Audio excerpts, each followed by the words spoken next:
عوامی نیوز میں خبروں کا سلسلہ جاری ہے۔ آپ کو جام شوروں سے خبر دیتے چلیں۔ جام شوروں میں کرونا وائرس کی وبا کے پیش نظر شادیوں پر لگائی جانے والی پابندیوں کے خلاف سندھ سنگیت جام شوروں کے فنکاروں، شاعروں سمیت ڈھول بجانے والوں نے ڈھول اور ساز بجاتے اور گاتے ہوئے جام شوروں فاٹک پر انوکھا احتجاج کیا۔ مزید تفصیلات بتا رہے ہیں ربنواز شاہ اپنی اس رپورٹ میں۔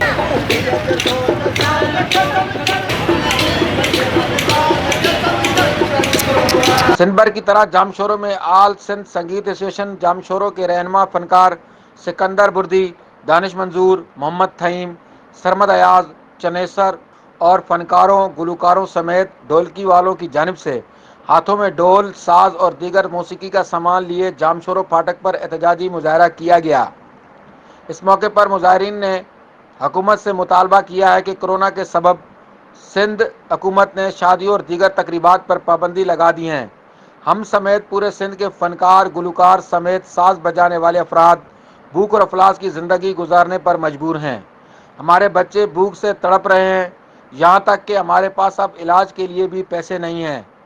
ہمارا وزیراعلیٰ سندھ اور سندھ حکومت سمیت ثقافت ڈپارٹمنٹ سے مطالبہ ہے کہ جس طرح SOPs کے تحت ہوٹلوں، ٹرانسپورٹ، مارکیٹ کو کھولا گیا ہے، اسی طرح شادی سمیت دیگر چھوٹی تقریبات کی بھی اجازت دی جائے تاکہ ہم اپنا روزگار کر کے اپنے بچوں کا پیٹ پال سکیں۔